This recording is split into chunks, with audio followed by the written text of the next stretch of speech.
Earth as a singular planet. In fact, it is anything but. For this is a story not of a universe, but a multiverse, where universes and planets, such as Earth, were replicated and mirrored across a vibrating, infinite plane. Some barely different from the next. Others drastically so. This is DC On Screen. Every week, Dave and Jason talk about the multiverse of DC properties on film and television. But be warned, if it's been officially released, you can expect they'll spoil it. Get it? Is that good? We're gonna make it. Awesome. We're gonna make it. Don't do that. Don't do that to me. Don't do that to me. Don't No. do that? Mm-mm. No. No. As soon as I heard the tonality in your voice, and we're gonna, I was like, "There's no way this ends. There's no way this ends well." Because it's either that or like, what is that? What is that '80s song that we're gonna? No, is that we're not gonna make it? No, we're not. That was the negative version. Oh no. We're not gonna take it. Take it. Yeah, there we go. Okay. Yeah. None of this. I was ready to shut that down immediately. What? I mean, I thought you would appreciate a little Laverne and Shirley, man. It's not the end of the world, but like, there are times where I do wish we recorded live so I could mute you and not hear. It's not often. That was one of those moments. It's one of those moments. Yeah. Oh man, are you just scared that it'll get stuck in your head, or you just hate it that much? Very much so. Okay. Very much so. Earworms are plentiful for me during the Christmas season. Yeah. Just be thankful I'm not doing Come On Eileen, you know? Yeah, you already did. That's like, See how that's that the works? nuke. Mm-hmm. Yeah. I have a couple Wah. of nukes, but I'm going to let that die. Don't spare anyone. I've got a nuke up my sleeve for you, my friend. I know you know the worst one. It's already in my head now that you mentioned it. Oh, well. All right, guys. Welcome into DC On Screen, episode 452. I'm your host, David C. Robertson. This is my shaken co-host, Jason Goss. I'm suffering. Yeah, he is.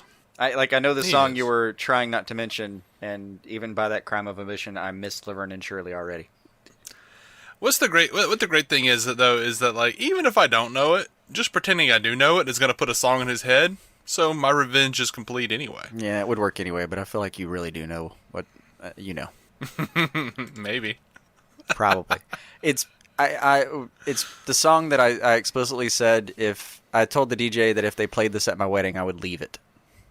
What about if they played it at my wedding? I'll step outside and pretend I'm a smoker. Fair enough. All right, guys. We got a new show. It's sort of a new show. I guess it's a new show. What do you want to call it, Jason? Do you want to call it a new show? Or like a sort of a DC version of Fox and Friends? Is that what's happening here? I feel like no for a lot of reasons. Yeah, probably. Oh. But it's Anyway. I don't know. It's a kind of show. We're doing a thing. Right. And it feel like- involves the news. What's the DC Comics version of Ted Koppel that's going to show up and be like, "You're what's wrong with podcasting"? I don't know. Tsujihara? Oh, well, no. He's what's wrong with the DCEU films. No, you know what? Maybe Alan Moore that just shows up Ooh. over and over again. The towering Nah, figure to say you're wrong. Alan Moore. He dislikes everything that's not a comic book, though. He does. He's like, "You're ruining the medium by putting it in a different medium." Mm-hmm. All right. Even placing it in a different medium is a deconstruction of the medium. And then just Stop. to twist the screw a little bit, DC recently was like, "All right, well, we're just gonna make a new comic book about him." It's no, but it's in And the an same HBO medium, series. Alan. We're just gonna reuse the characters. No, Yeah. Heaven for Finn. I'm still angry with him that, I think, what was it, the 25th anniversary, 15th anniversary, I can't remember what it was, that they were gonna put out these sweet looking action figures for the Watchmen, for the book, and he pitched a fit and they didn't make them, or they didn't release them. They had like prototypes and they put them out in Wizard magazine, and I was like, I'm gonna get those, and then they didn't do it because he's a dick. I know I may be just inventing this narrative, and it may not be true, but to some extent it feels like over the past 20 or so years with Alan Moore, whoever's in charge of DC Comics in whatever form has basically had this dialogue with him where, like, initially it was like, okay, don't upset the golden goose. I mean, I know he's a little eccentric, but every now and then he's going to put out something that's just going to be like gangbusters. And then that conversation has eventually devolved into like, okay, that goose is crazy. I don't give a shit anymore. Put out whatever you want. Well, it's basically like, he doesn't want his name on. He doesn't want his name on things. He doesn't, he uses what little creative control I understood that he had at some point to say no to action figures.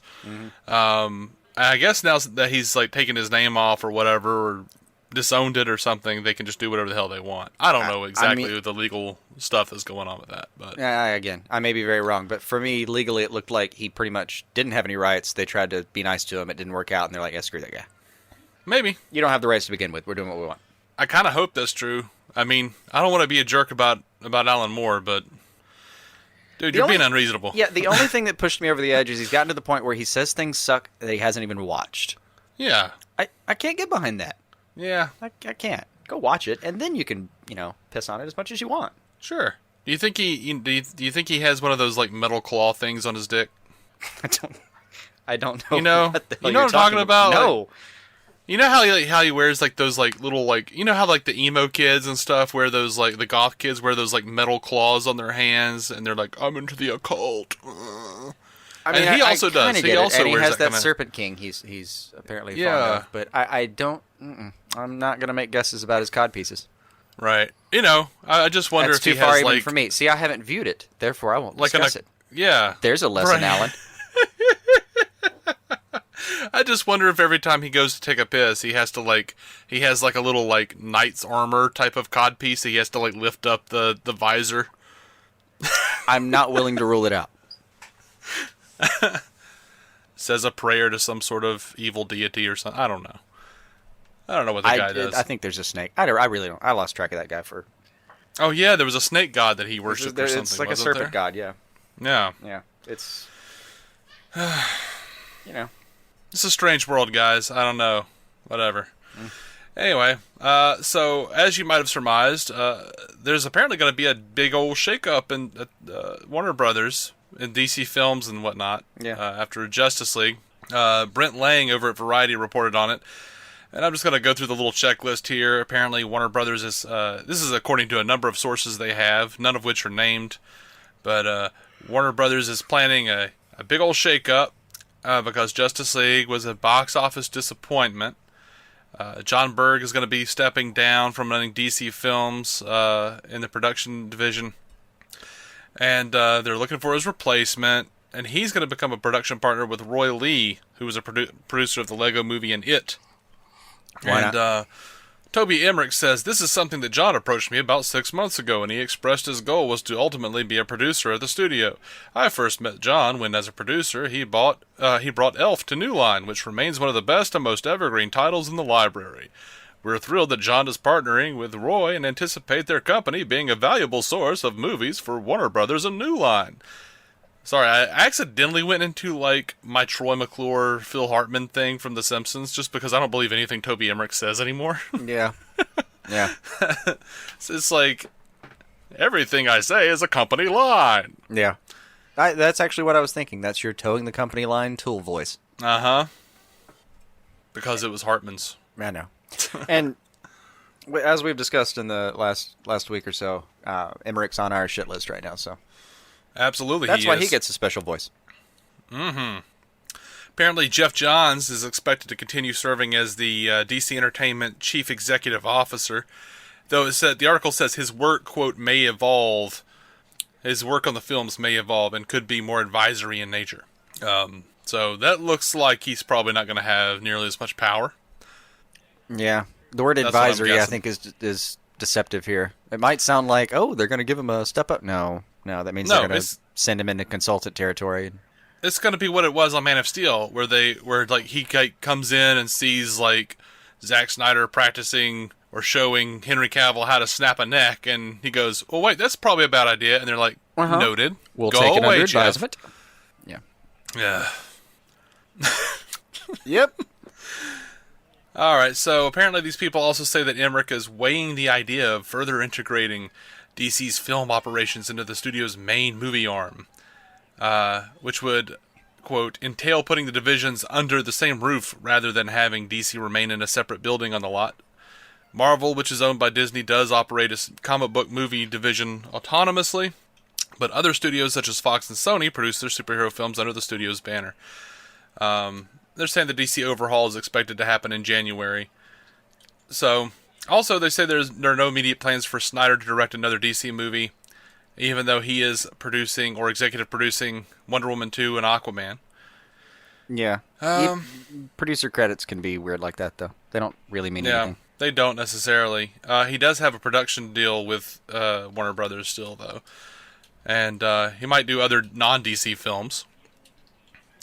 The article says, Time Warner is said to be frustrated that Warner Brothers leaders continue to bring the director back, especially after Batman v Superman was excoriated. It's a good word. By critics. All right. By critics, even though it made money. They are also upset that each new DC film seems to be making less money than its predecessor. Only Wonder Woman, with its optimistic heroine, managed to be both a critical and commercial success.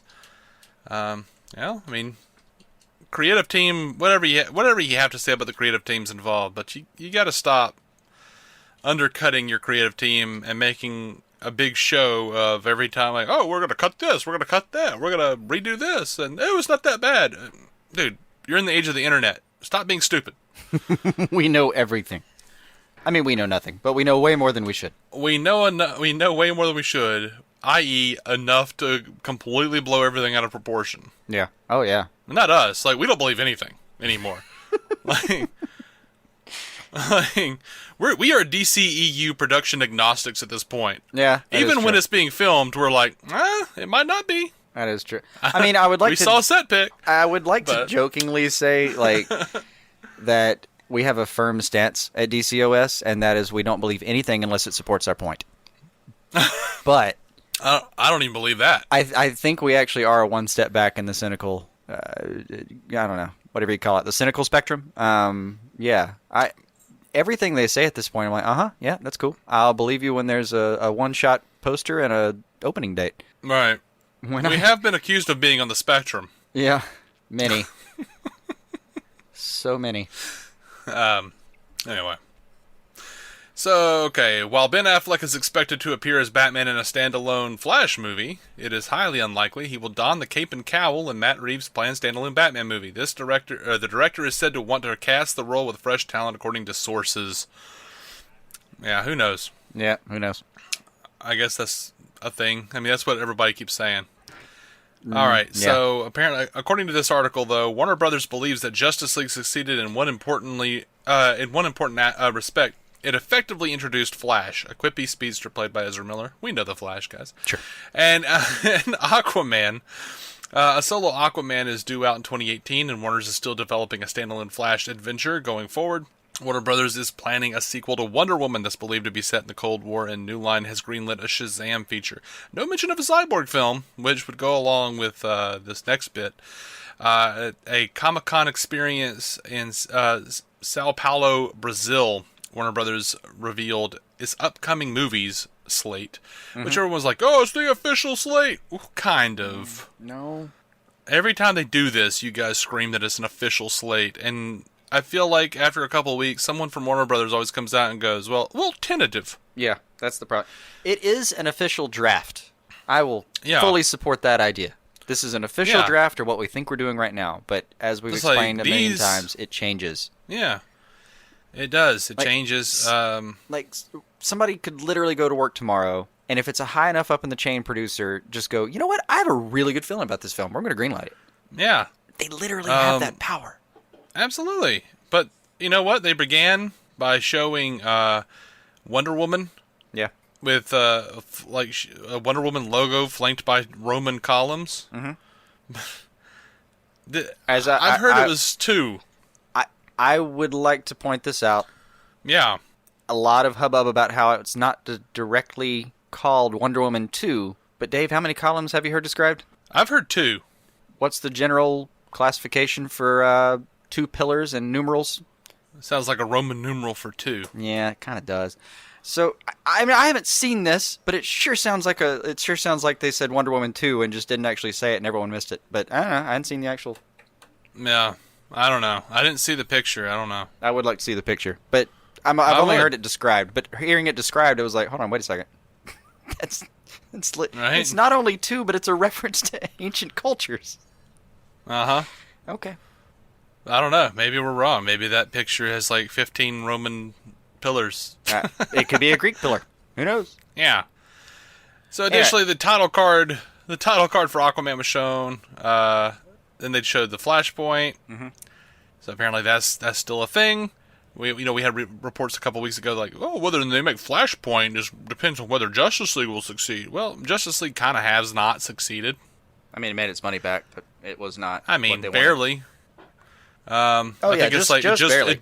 I'm not touting it. I'm not trying to tout its success.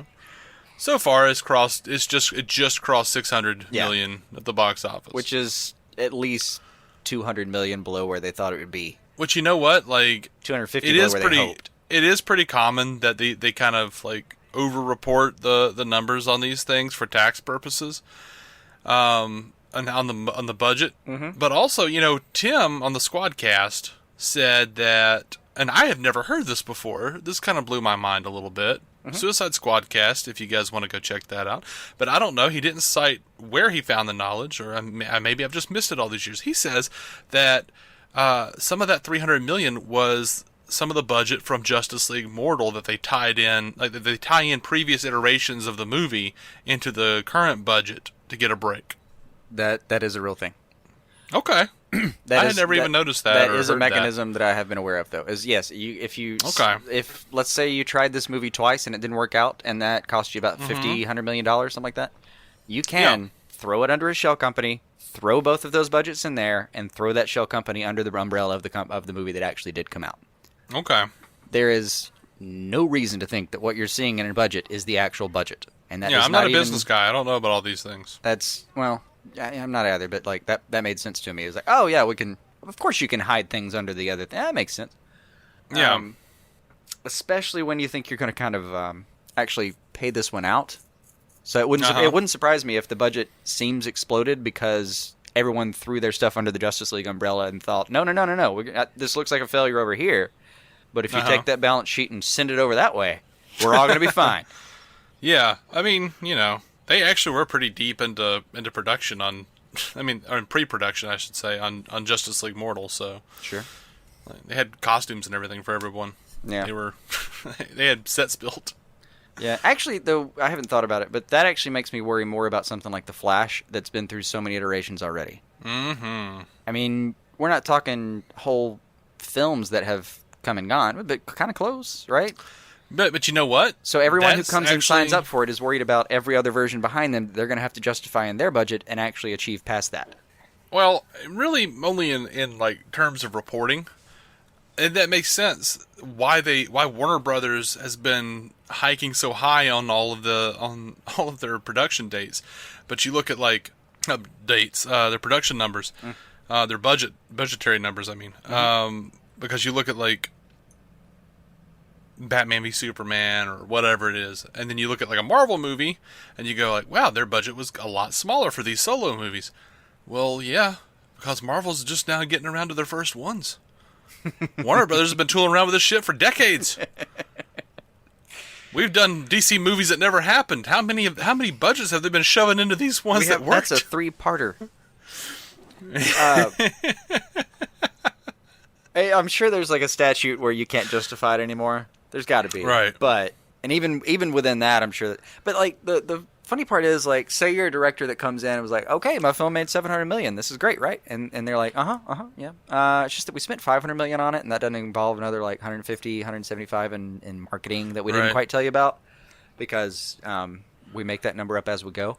So you kind of just edged it out. So we're thinking about renegotiating a contract. Okay, well, I only spent about $250 million making the entire thing, so I don't know where you're getting $500 million. Yeah, well, you can't prove that. Yeah. End of conversation. Studio wins. Do they, though? Do they? Ultimately, I would like to think no, but do they win that conversation? Yes, they do. Oh, well, they win the conversation. And yes, that guy has to renegotiate his contract. Yeah. So yeah, they showed title cards for Wonder Woman 2, Aquaman, Flashpoint, Justice League Dark, which is surprising. That was surprising. Suicide Squad 2, Batgirl, Shazam, Green Lantern Corps, and the Batman. Now, though, it should be stated, should be made perfectly abundantly clear, what was absent was Cyborg, Gotham City Sirens, Harley Quinn solo, Harley the Harley and Joker team up, Everything with Harley. the Deadshot solo movie, Black Adam, Deathstroke, the new solo new Banner Joker movie or whatever, the DCEU Nightwing movie with Chris McKay, and that dude's talking about casting and stuff now. Mm-hmm. So, which means that all this stuff is not greenlit, but it's in development, and, obviously, honestly, I would say that at least, I would say probably 2 of the ones that they did actually put on the slate aren't going to be made. I don't believe that a couple of them are going to be made. I don't know which ones, but I'm sure one of them will. I would just say statistically, you're probably right. Yeah. The most surprising things, and again, this is a draft, so the 3 most surprising things were Justice League Dark being on the We Feel Good About It list. That's what I'm going to call this. The We Feel Good About This list. And Nightwing and Black Adam not being on the We Feel Good About This list. Mm-hmm. That was surprising. But I keep wondering, though, because Nightwing is... I mean, he's his own character in his own right in a lot of ways, but he is so tied to Batman that I wonder if the tumult about the Batman and Ben Affleck in general is, at this point, throwing doubt on Nightwing. I mean, they got Batgirl up there. They do have Batgirl up there. And I wonder if that's because Joss Whedon already had a plan. Yeah. This is a guy who can walk away from anything. He kind of comes in with his dick swinging a little bit and says, yeah, that's great. I'll do this, but you're going to do this for me, and I want that in writing. Yeah. They're like, what if we decide not to? He's like, I'll make it into a comic. I mean, yeah. He did the same thing with, like, Agents of S.H.I.E.L.D. It was like, yes, I will absolutely help you out with this movie, but you're going to do a TV series. My boy here is going to do it, and it's going to stay on the air for at least a year. You can't pull it mid-season. None of that crap. Mm-hmm. I don't know about any of that. I never followed that. That was what I heard. I watched the show. That was what I heard 4 or 5 years ago. If I've misremembered something, please let me know. But I don't know. But I don't remember. If I could have been the one that told you, and I don't know. Yeah, actually, you might have been. But he honestly, that could be there just because of him. I can justify Batgirl, and even without having to justify any of the small points. Still, the surprising part was Black Adam has. It's just Dwayne Johnson was so excited about it. But I've always been a little confused about how do you do a film about that without establishing Shazam and all that, and then how do you not include the two and all that? And on top of that, The Rock is busy. Well, he's just perpetually busy. The way you do a Black Adam movie without actually establishing the Shazam universe is you make him the villain in the Suicide Squad too, which is the rumor that I'm hearing. A lot. See, that would work as a bouncing point for him becoming kind of a anti-hero of the next film. That would be fine. Actually, I would applaud that. Mm-hmm. But yeah, that one always seemed a little okay. If you pull it off, this sounds great. If you don't, I can see that. So I'm a little worried because what I hear is another magic villain.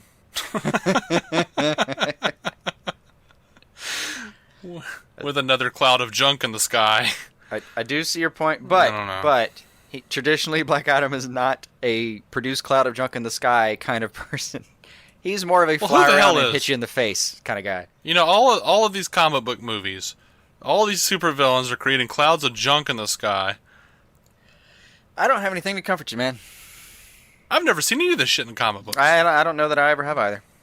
I had a guy on Twitter last night ask me and a number of other podcasters what our top 3 films were, and I said Blues Brothers, High Fidelity, and The Big Lebowski, and he was like, "Whoa, there's no comic book movies on there, man. What's up? Or you have any in your top 10?" No.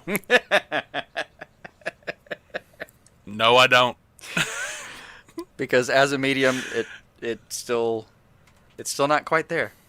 It's not. It's not. It's like they're so tied into the formula of what they perceive as a comic book movie. Yeah. And everyone's willing to accept a certain thing, which now has become just what Marvel does, and they've perfected that formula.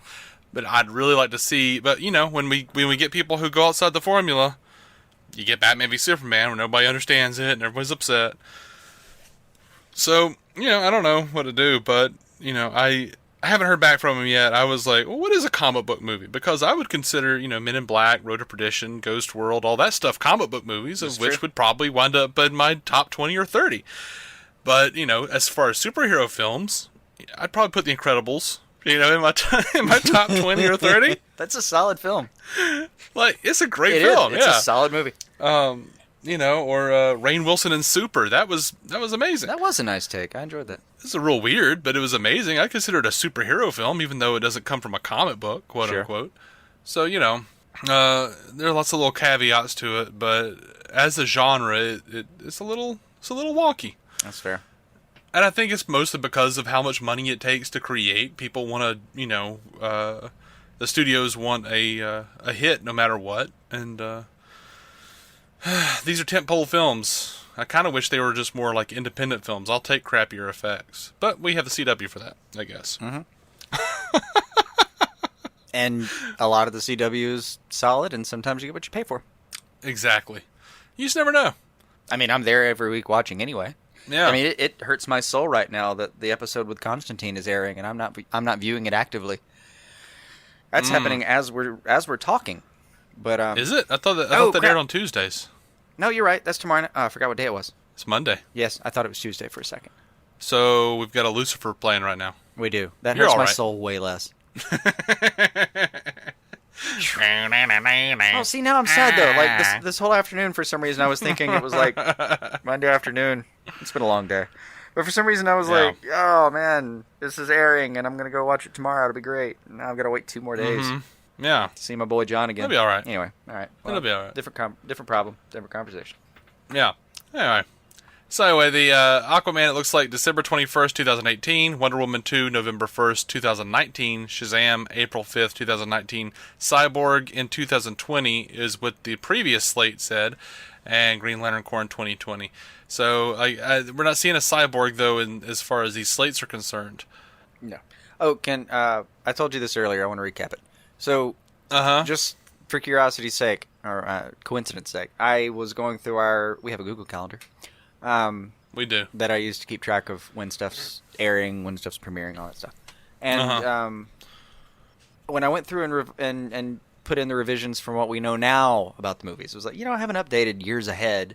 Because we have, it's Google Calendar, I can do years. In this case, I looked at it, and Aquaman is only off by like a week. Mm-hmm. Wonder Woman is a new addition. Mm-hmm. Shazam, of all things, is actually the exact same information we had 2.5, 3 years ago when I made this 3 years ahead, plan to begin with.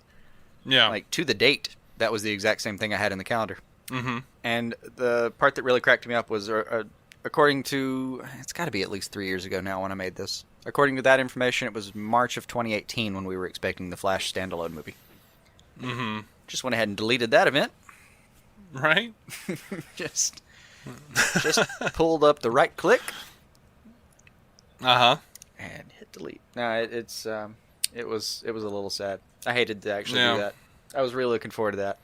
Yeah, but on the bright side, people who are listening on their mobile devices, the millennials, now get they just got a little lesson on how to operate a desktop computer. Hey. So right clicking's a thing. Not just a long click, but with a whole other finger. Yeah. We'll double tap here, baby. Mm-hmm. In our day, we had 2 buttons. Mm-hmm. All right, over. And because of my carpal tunnel, I can operate them ambidextrously. Carpal tunnel. You have to learn to adapt. After hours of your arm crying out for mercy, you're like, you know what? I'm going to learn to right-click with my middle left hand. That's right. Middle finger left hand.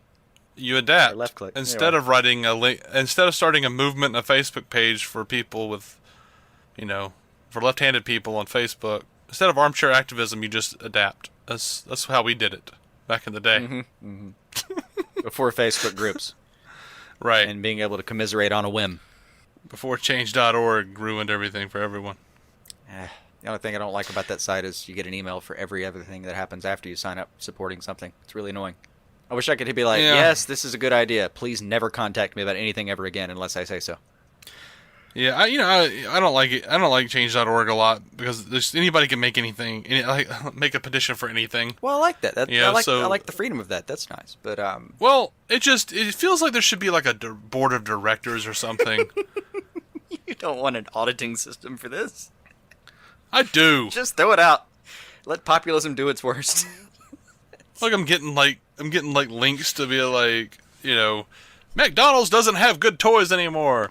Sign the petition to get good toys again. And I'm like, there are like 5 signatures on it. Honestly, around 9 or so, if I'd known about that petition, I would have signed it. Well, sure. 9 the age, but this is not the PM. This is like a 40-year-old. This is a 40-year-old man. I assume. I don't know. I mean, I found my Batman Returns Happy Meals toys the other day and was like, these are legit. These are real toys. This is solid. I like this. Yeah.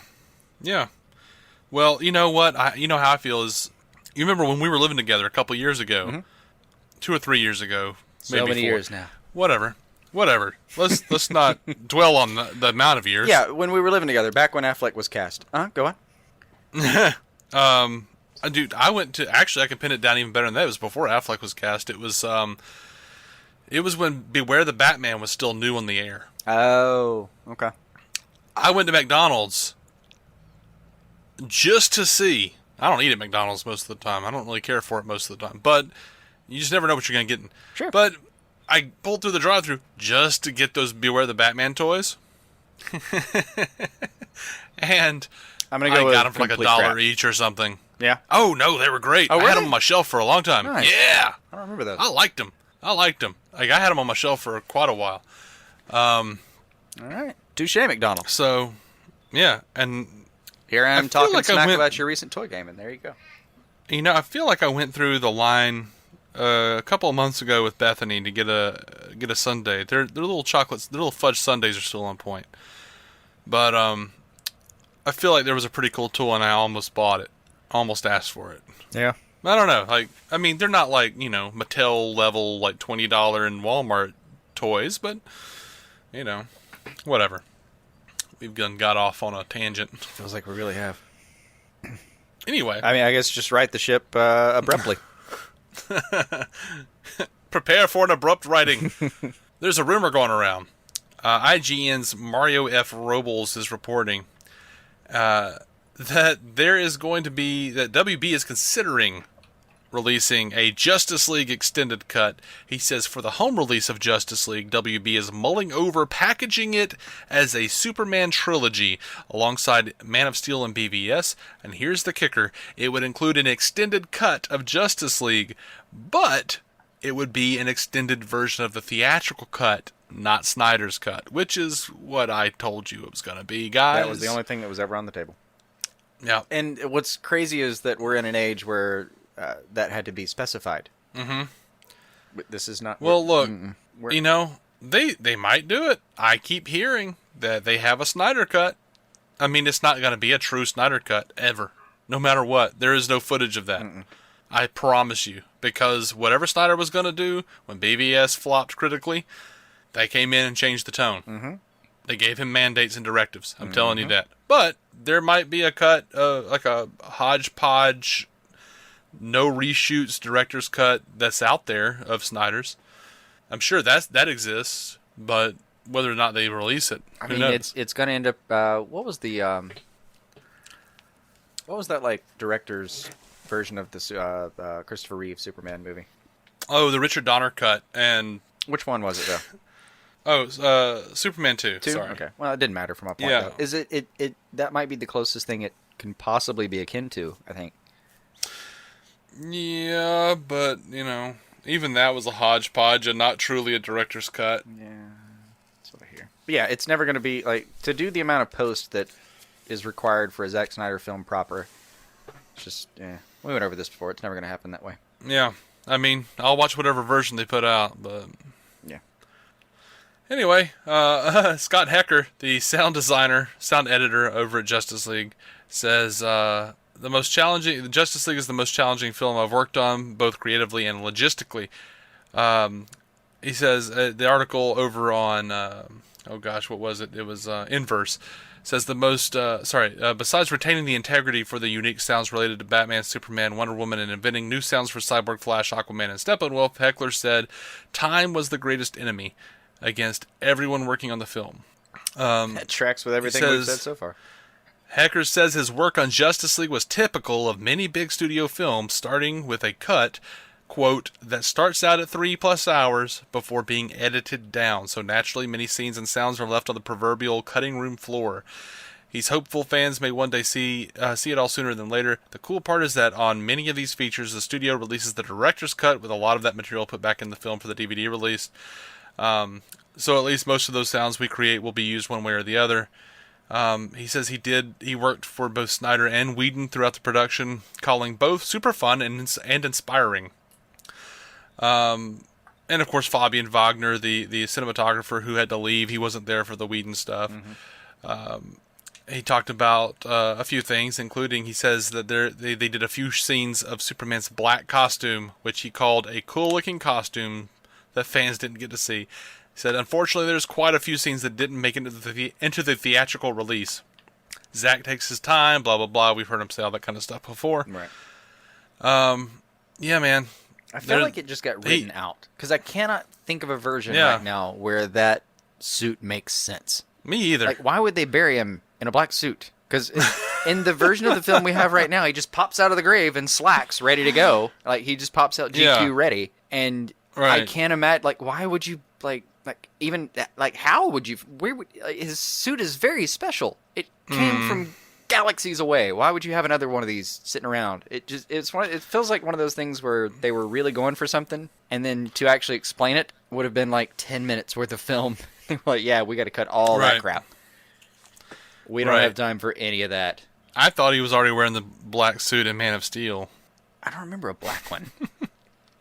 They called it blue, but the color grading told me otherwise. Oh, I thought you meant like it looked bluish, but then you heard Chris Cornell and it felt black. No, I was just kidding. Okay. But you know what? Zod's suit, his Kryptonian suit, actually did kind of look black. It does look black. Yeah, that would. But still, like, why would you? I mean, how would that get incorporated? Well, how would it become blue? I mean, I would just guess that, like, you know. There is no track of what happened to Zod's suit, but his isn't as special. No. It's not like Kryptonian battle armor in the same sense that Kal-El's is. It's slightly different. Yeah. Well, you know what I like? I like the idea, armor, but it's different. And not in a real version. So don't send me angry letters or whatever telling me like that I'm stupid. And your non sequitur version. Yeah, but what would amuse me if Superman's outfit was really just like a mood ring? Screw you. I'm going to send you hate mail over that. That'd be hilarious. I will personally take the time to write you pointed emails about how ridiculous that sounds. Right. Oh, yeah, I know. I know it sounds ridiculous. But it really bridged the gap for me mentally. It would really make me understand, like, why was his suit a little brighter in BVS and then a little brighter in Justice League? Right. I kind of want to know. Oh. Yeah. Okay. I mean, that's one pro versus all the cons. Right. But yeah. I mean, at least there's the one pro for you. Yeah, like he comes back from the dead. He's wearing the black suit with a silver S, like the silver hope symbol, whatever you want to call it. Silver House of El crest. I still like the symbol means hope explanation. It's like maybe my favorite death metal in-universe Superman change for this series of films. Yeah, little death metal Superman though, just like. Then he looks at Flash, and then Lois says, "Hey, dude, you're not okay." And he's like, "I'm sorry, Lois. Please, please love me. Let's go stand in a cornfield." He turns into like an off-white or beige kind of like indie apologetic Superman. Yeah. It's Ben Stiller's Superman as directed by Noah Baumbach. I think you've just ruined everything I've ever stood for.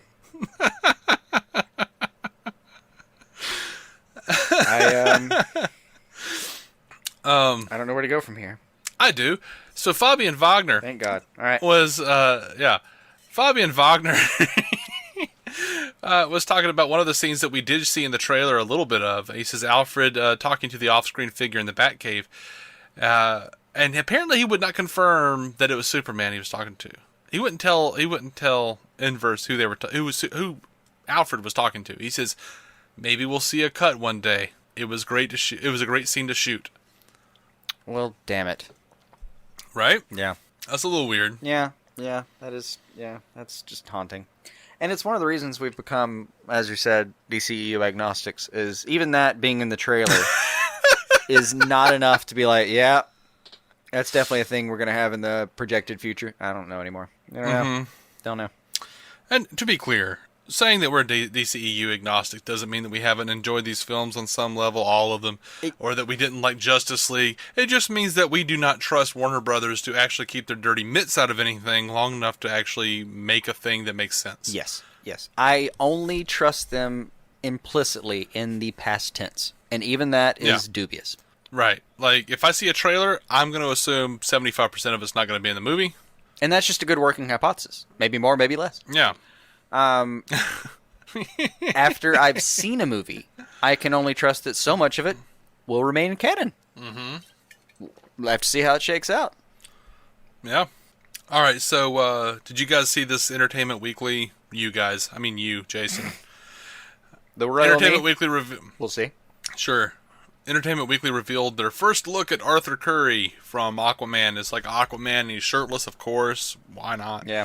And it looks like he's in like a submarine or something. Looks like there's some sort of a soldier of some sort with a mask over his face. Maybe one of Black Manta's men or somebody, or Orm's men, or whatever the hell. Right. I don't know, man. I mean, it looked pretty standard to me. Like, it didn't, like, it got me excited a little bit. I was like, oh, that's cool. But that was about the extent of it. I didn't, like, I don't know. Nothing changed for me as far as, like, my overlook of life or anything. Absolutely not. It's one of those many moments where I looked at that and went, how did you have the balls to title this article that way? Right? This is far from the first look of Aquaman. Like, not only did you not show me anything substantial about the new film, I mean, let's not, even if we leave out the idea that just because that you've seen that photo, that doesn't mean it's going to be in the film, as we've established. Right. Even ruling out that, all you showed me was, like, Momoa, foreground, some stuff in the background. I agree, it does kind of look like henchmen in a submarine situation, whatever. It's just the same Momoa I got done watching like a month ago. Yeah. This isn't a same Momoa that was in first look at BBS. anything. Same Momoa we saw when it said Unite the Seven, even though there weren't seven to unite. Yeah. It doesn't. That is. I don't know. I want to say ballsy journalism, but what I really mean is shaky. Just. I was gonna say slipshod. Slipshod is great. Yeah. That is. To take away any pretense of how I might feel about it and any qualifiers, that is bullshit. That's how I feel about that. Do not fucking tell me this is the first look with Aquaman unless I'm looking at least at a few seconds of footage from the movie that you've already gotten mostly finished. And even then it might not be. Even then it still might not be, and we'll deal with that then. But at least give me a few seconds of him in a film in a scene that I haven't seen before that makes sense. I just... Right. No, that was bordering on infuriating. Yeah. So, Jack Dylan Grazer of the... kind of a runaway hit here. It's actually a big deal. He was in that movie. He's been cast as Freddy Freeman, Captain Marvel Jr. in Shazam, even though it's not going to be called Captain Marvel Jr. Shazam Jr. just doesn't sound right. Yeah, I guess you just call him Billy the whole time. Or Freddy. Or Freddy. Yeah, sorry. Yeah, why would you call him Billy? I don't know. Billy is Shazam. Billy's Shazam. I don't know. I lost track of who I was talking about for a second. Yeah. So, yeah. He's been described as the best friend of Billy Batson, the only person who knows the truth.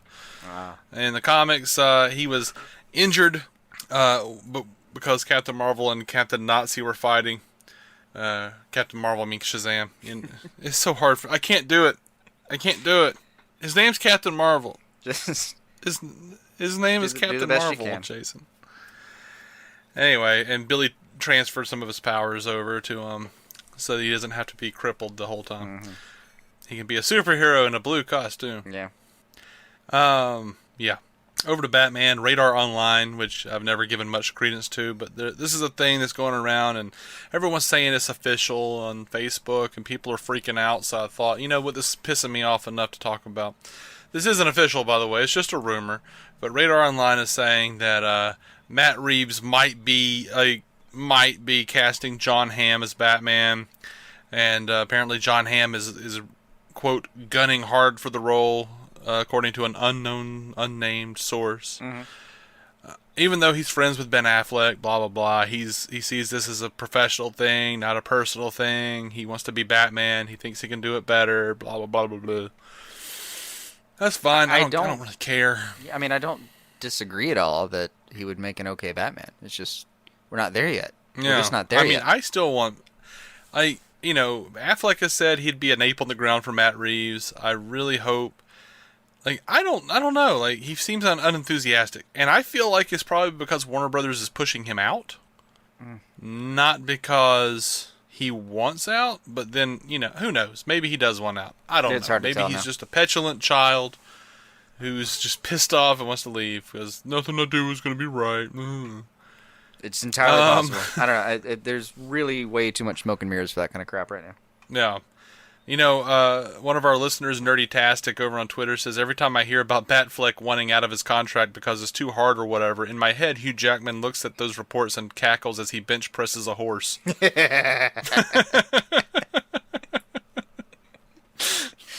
Yeah. I'm sorry, that was good. That's good. That was funny. That's good. And that leads us directly into the feedback section, so might as well go for this. Fair enough. Ooh, you want to offer odds that if the merger goes through, Hugh Jackman comes back? Oh, you know what? He's already said no. He did say no? Yeah, he says yeah, I quit the thing. And I looked up and saw that headline and went, oh. But you know what? I mean, my time is done. It'll be great to see whatever Wolverine they get. He's being mature about it. That is a very mature take, and I like that he's even acknowledging that he was sad about that. Like, there's some... I'm told it's called FOMO, fear of missing out. Someone had to explain that to me. Christian Bale had it. Yeah. Christian Bale was like, yeah, I'm done with Batman. Then he found out Ben Affleck was doing it, and he went, oh. He said there was like a 30-minute period. He just sat and stared into space for 30 minutes trying to process that someone else was Batman now. Right, I understand. I do get that. As much as I don't like Christian Bale some days, I do get that. So you're offering low odds, is what you're saying. Yeah, low odds. It's almost the theme for this episode. You can't trust anyone. So you're saying less than 10% chance of Hugh Jackman. It'd be 1 in a million. So you're telling me there's a chance? Yeah. That's the new world we live in, man. It's nothing but probabilities. There is no binary anymore. This is what we experience. Look, if Marvel does what I think they're gonna do and open up the multiverse, they can bring in Hugh Jackman for a movie. Yeah, they could definitely get away with it. I mean, I'm not just harping on Crisis for DC. I want to see this shit for. I want to see. You remember the Secret Wars stuff on the Spider-Man animated series, where there were a bunch of different Spider-Men hanging out? Hell yeah, man! Let's do that. Let's have like a Tom Hardy Wolverine hanging out with a Well, they have a pretty good looking animated several Spider-Man Hugh movies Jackman coming Wolverine. Yeah, I haven't even looked at that. I just saw a trailer for it and thought, well, I think I'm gonna have to watch that. Sure. Anyway, as you please.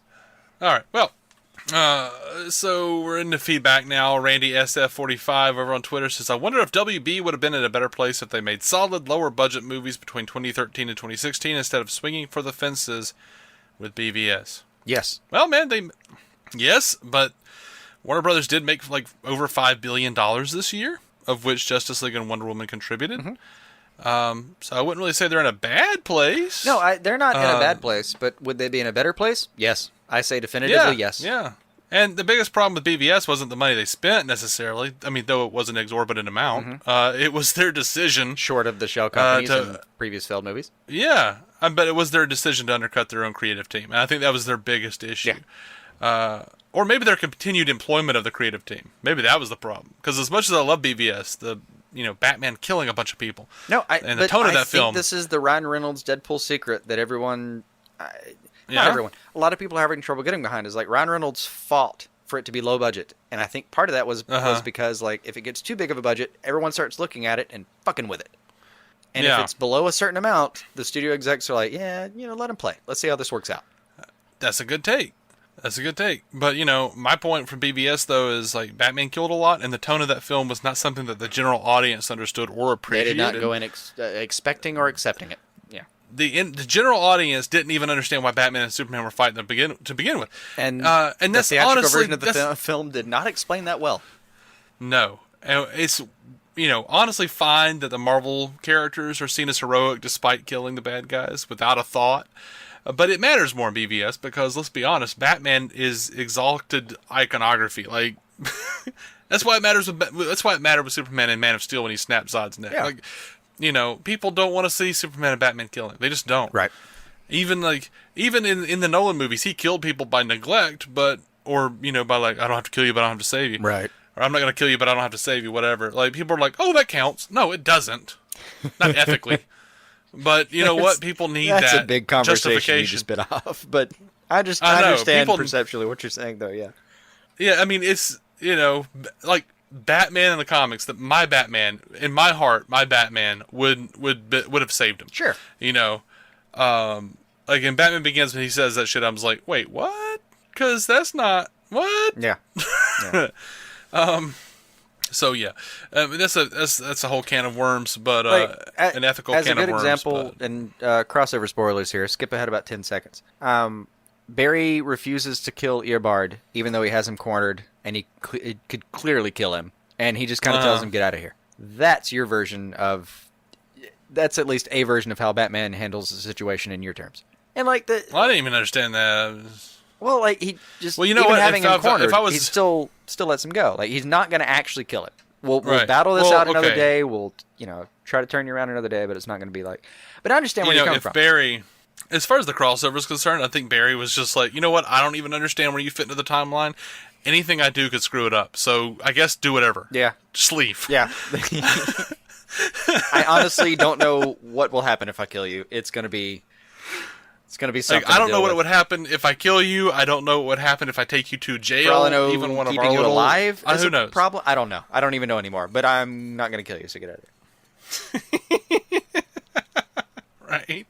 It's like, I don't know where you are. Maybe if I don't stop you, you don't do the thing that you're supposed to do, And you're Tom I don't become the Cavanaugh, you have Flash. one of Who those knows? faces where you could be like late 50s or early 30s. I don't even know. I don't know. Like, how old are you?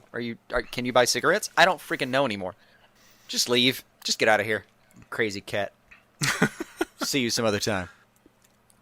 All right. Anyway, so yeah, I don't know if that answers your question, Randy, but I guess those are our thoughts. But we've rambled about it for a minute, and then I hope that amounted to something. Matthew Salvatore on Twitter asks us, what is your favorite scene in Justice League, your favorite line of dialogue in Justice League, and what Batman vehicle was your favorite from Justice League or BVS? Thanks, guys. Love the show. Have a blast with every episode. Thank you, man. Thank you, Matthew. Michael. What? Mm. You made it there. Putting down the wine.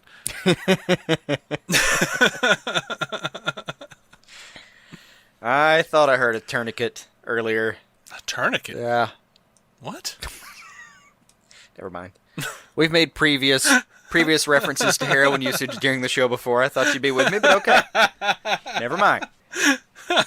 I was with you. If you just want to leave me hanging, that's fine. I did. That was my joy. I'll That was where simply I turn found to my joy. substance abuse to fill up the gap in my soul. That's fine. Yeah. What was the what was the name? Old Lady H? Oh, I don't remember. No. None of us are doing drugs or abusing substances. I'm just kidding. But thank you, Matthew. My favorite scene in Justice League, I'm not sure what it was. I think my favorite thing probably was Batman talking to the Flash, telling him just, save one person. I think that was my favorite. Save one person. Which one? Doesn't matter. Just save one. Oh my god. That's the same one I have. Don't fight. Don't fight. Don't whatever. Just save one. What do I do next? You'll know. That's Fantastic. I hoped we would be more well-rounded, but no, that's seriously the exact same scene I picked out when you asked me that question, or the same dialogue you picked out, or I picked out when you handed me that question. Yeah. It's really cool. And You guys that- seem to that do battle fits- and stuff, but I've never done battle. I've just pushed some people and run away. Hilarious. Yeah. Save one. Yeah. What? Save one person, and then you'll know. That was my favorite scene. Those were my favorite lines of dialogue. That was So extremely solid. For me, a runner-up was just Bruce explaining the world needs Superman, the team needs Clark. He's more human than I am. He lived in this world. He fell in love. He had a job in spite of all that power. Yeah. Did love that. And simply Superman asking him, do you bleed? That was fun. But that was a callback. I didn't really... Yeah, I enjoyed when Batman went, something's definitely bleeding. That shit was funny to me. I'm sorry. That was so funny to me. As a setup, that's why I like that part. And something else everyone complained about. I really liked when Superman was like, I like being alive. And then like later he goes, I wish I was dead. And he and Cyborg laugh. Like I was just like, that's funny. Yeah, that was good. That was good. What was it like? I can't feel my toes or something. All right. I don't even know how that's possible. I don't have toes. I really enjoyed that. Yeah, I did too. I don't know what everybody's mad about. I don't know. Did you have a favorite car of any kind? I'm not a big car guy. We're not really car guys. We're not really car guys. I say I'm not a car guy. I have a whole shelf of Batman cars. It's true. You do like Batmobiles. I have a lot of Batmobiles. I have at least 3 DeLoreans floating around. I have a Bluesmobile from the Blues Brothers. All right, I'm all kind of fair. a car all guy. fair. I'm just gonna break it down. But not to a this real then. car guy.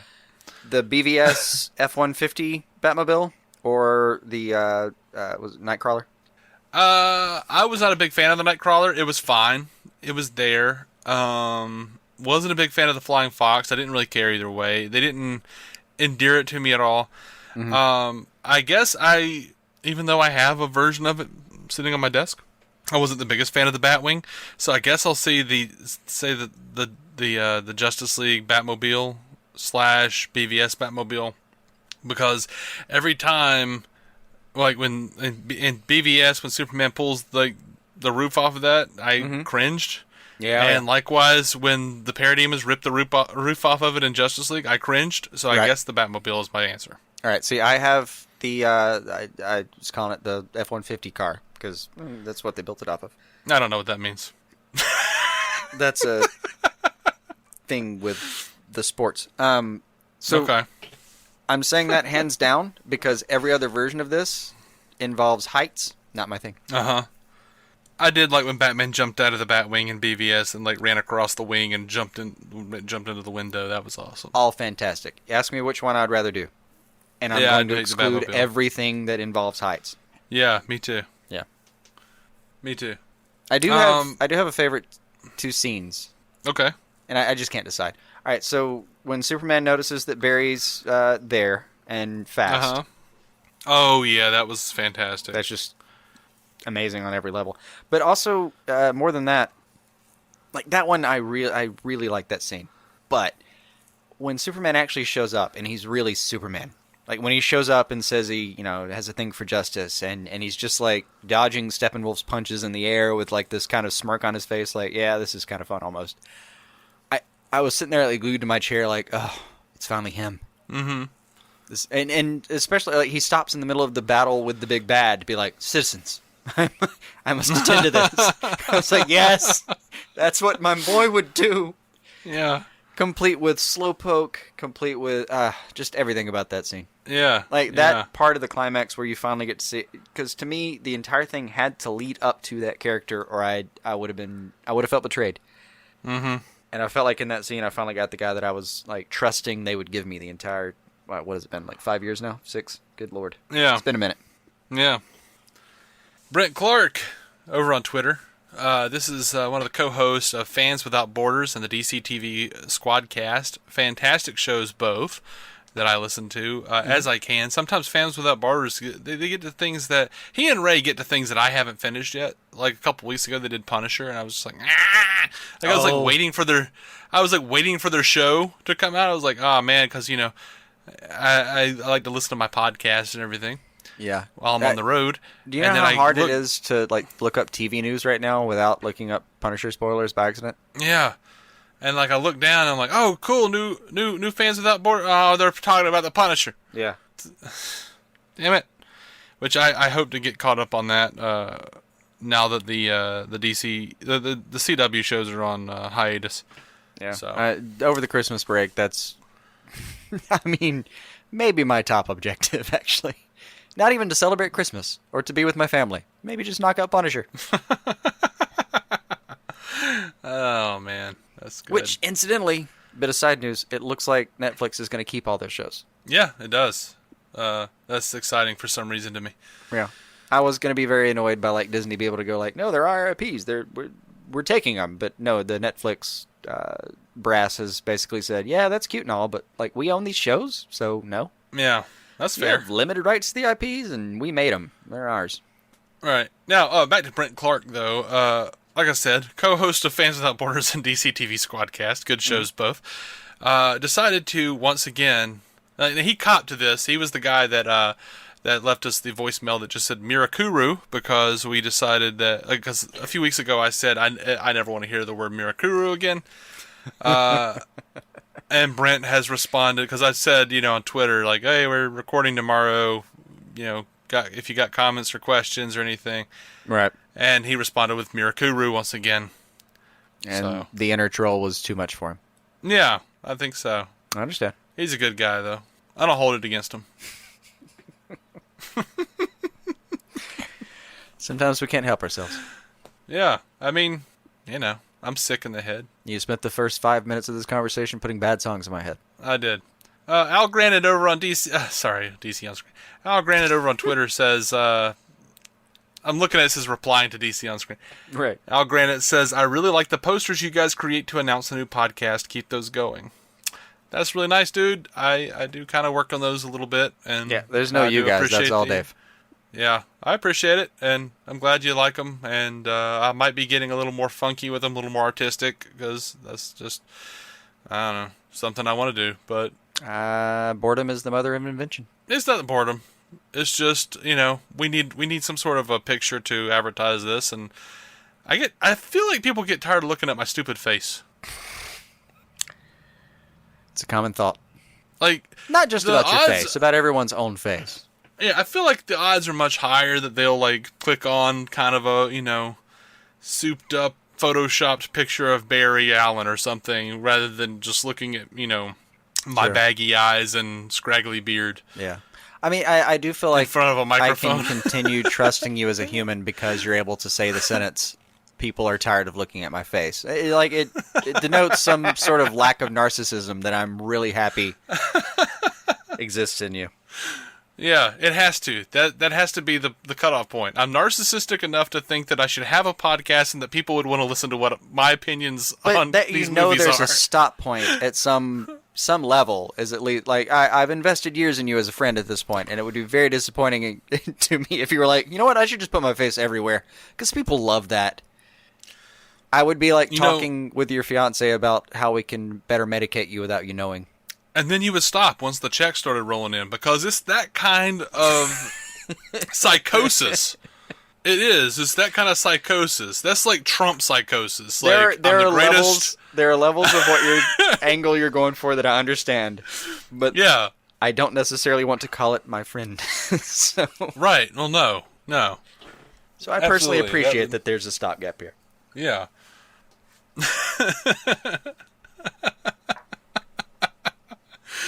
Oh, Yoda Hugh over on Twitter says, this is one for Jason to appreciate. My 1.5-week-old son will only stop crying during nappy change if Daddy plays the Beatles. Hell yeah. Right? Hell yeah. I like this kid. Hey, Yoda Hugh, man, I like the Beatles too. Like, I appreciate it too. Come on, man. Not as much as Jason. Don't even with me. You know I like the Beatles. What you the really, hell, man? Yeah, you do. You really do. You have, I like the you Beatles. have a very fond appreciation. I just like Bob Dylan better. I'm just saying, like, if I was like, yeah, I'm basically as big a Bob Dylan fan as Dave, you would, like, come out of your chair like, that's bullshit! I would say I'm more of a Beatles fan than you are a Bob Dylan fan, though. That may be true. But, I mean, it's not like I'm saying the Rolling Stones are better than the Beatles or anything. I mean, come on. I mean, come on, we're all sane here. God, yeah. God. I just pissed off a couple people. That's fine. I know people at work who are like, I like the Rolling Stones better than the Beatles. I'm like, why is it got to be a thing? Why have you got to tell me you like Pearl Jam better than Nirvana? Yeah, I know. I know people that are pissed that I didn't say this before, or would be like pissed that I'm saying this now. But if I was like, I got to admit the Kinks is kind of better than Rolling Stones and the Beatles. Like, there's a group of people that would just like hit the ceilings of their cars hearing that, like, yeah, that's what I'm talking about, and there's just whole hordes of people that would piss off even more. Right. Oh, you gotta love these old 50-year-old battles, I guess. I honestly do think the Kinks are better than the Rolling Stones.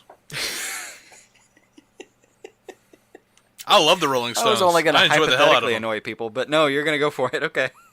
Oh, no. I mean, there's the Kinks. They're good, man. They're really solid. good. They're solid. Rolling Stones is a little more mainstream. I understand. I feel how like someone would like everything them you're better. saying is objectionable, and there's no way out of it. Oh, no. I don't want a way out of it. Screw it. This is opinion podcasting. We're knee deep. This is true. I've been objecting anyone to way more of my musical elitism than I should. So I'm gonna just say this and move away. But on occasion, the Kinks have written better songs than the Beatles and rocked harder than the Rolling Stones. On occasion. Uh-huh. And then I'm just gonna slink away, like turn out the light, slowly close the door, and tiptoe down the hall from that conversation. I'm gonna do a thing. I'm gonna go the Fans Without Borders route. Hashtag it's okay to like them all. Yeah, they've all got their upsets. They absolutely do. I'll listen to any of them on any given day. Yeah. Seriously, a couple days ago, I was listening to, Spotify is a magical creature. I'm listening to this daily mix that they give me, and I heard, a Beetle song, and then a Wallflower song, and then I heard a Kinks song. I was pleased. I was. Yeah. And I kind of scrolled through and looked around, and about 10 songs in, there was a Rolling Stones song. So it's good. Nothing wrong with that. It's good. My daily mix kind of cracks me up because I after the movie came out, I kind of didn't realize how much I was listening to the Guardians of the Galaxy soundtracks until they started showing up in every playlist I've got. I had the same problem with Taylor Swift and Rihanna. Or as you called them for a time, Tay-Tay and Riri. That's right. I still do. I was simplifying for the the filthy casuals. Right.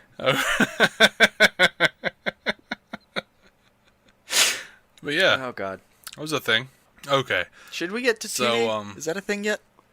Yeah, I did want to mention, and I'm not going to go into it all here, but if you go over to Facebook, our Facebook page, our DC On Screen Facebook page, Matthew Westfox of the Superhero Ethics podcast posted a fantastic article called Thoughts on Justice League and the Nature of Hope. And you guys had a whole conversation about it, and it was a really interesting conversation. And you guys should just go check it out. We had some fun points. I'm just going to say that. It was a fun conversation. Yeah. Now, if you don't want to, that's all of our movie news for this week. But if you don't want to follow us over to the DC TV stuff, you can go and find us DC On Screen. That's where we tweet. And Jason's been getting into the tweeting lately. I'm trying. I still don't like it. You still don't like it? What was it you said it was? It was like reading a schizophrenic conversation in reverse or something. What was it you said? I don't remember, but the way I would describe it is like using the app to me is like trying to understand a story as told by a schizophrenic, I think is what I said. Okay. Like it was that way for me for a little while, and then the thoughts are disjointed. The There's some coping mechanism that I'm lacking at the moment. Yeah. I'll hit a thing and be like, why am I in this conversation now? What happened? And then I'll hit another thing and be like, why am I on this guy's profile? I don't understand. I thought I was following this part of the conversation. All right. I really do feel like a bumbling old man. Yeah. It's okay, Which man. is particularly humiliating. It's all right. Like it's confusing the hell out of me because I'll go on and people are. I'm like, oh, we got some notifications here. I'm looking at DC On Screen and people are responding to things I never said. What's this? And then I know only by hope and knowledge of the way Jason writes. I'm like, that's the thing Jason said. I'm trying to figure it out, man. Well, I have actually said Jason on occasion. On occasion, but there are a couple where you didn't, and I was like, a couple where I just huh? throw things in. And no, we haven't been fished or anything. I just no one cares that much about us, frankly. We have not been stolen. Our identity is still safe online, but yeah, you say that, and then someone's gonna dox us or some shit. Yeah, why not? They're like, oh, I'll teach these DC On Screen guys how to be fearful. Right. I guess we can't post this episode on Reddit. I think we're we're doc safe, if such a thing is. Oh, don't say that. Don't say that. Doc safe and fish free. That just sounds kind of dirty. It does. Or like a really healthy label for a food. It does. It does. Farm fresh docks. I guess it would be dachshund. Farm fresh dachshund. Farm fresh dachshund. Fish free. Yeah. Fish free nutrients. Yeah. Both the internet activity and the band. Yeah. Actually, I have mixed Back feelings to about musical him. elitism. I have a lot of mixed feelings about him, obviously, but I have always felt bad that their band name got stuck with that verb. Right? It's like, oh, you don't deserve that. You don't deserve that at all. Among other things, you were early adapters of the bulletin board to help support your band. All right. So, you can email us at dconscreen@gmail.com. We're on Facebook, facebook.com/DConscreen. Or you can call us and leave us a voicemail. People haven't done that in a while. 205-259-6331. And we'll play you on the show if you're not, angry or mean to us, whatever. Or even if you are playfully. Even if you are playfully to some degree, I don't know. Sometimes we'll leave you off even if we still love you. Time as a consideration.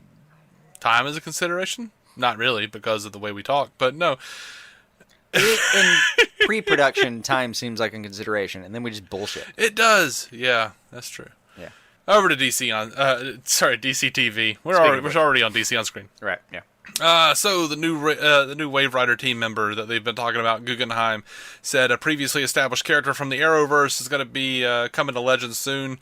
He also said the addition is a really cool one. I just can't talk about the game plan. The CW publicity will determine when we get to unleash that bit of news.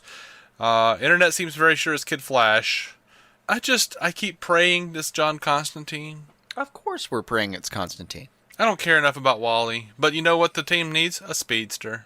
Wally makes the most sense. I gotta agree with the internet on this one. It does make the most sense. There are 2 chairs empty, to be sure. I don't know why we can't have a Constantine and a Kid Flash. Well, there's only one super chair empty. That's true. If you don't consider, like, Stein's, aggressive intellect and Jax's mechanical powers, both separate powers. Uh-huh. Well, Wally can fix the mechanical powers because he really can, he's an engineer. That's one of the better reasons to consider him as he does. He just seems like the fit. And the biggest thing to me is like they spent so much time developing this character and they were very proud of like, no, we've got Wally West. It's going to be fantastic. And then it feels like they got him there and we're like, oh crap, we can't write 2 speedsters into every episode. Yeah.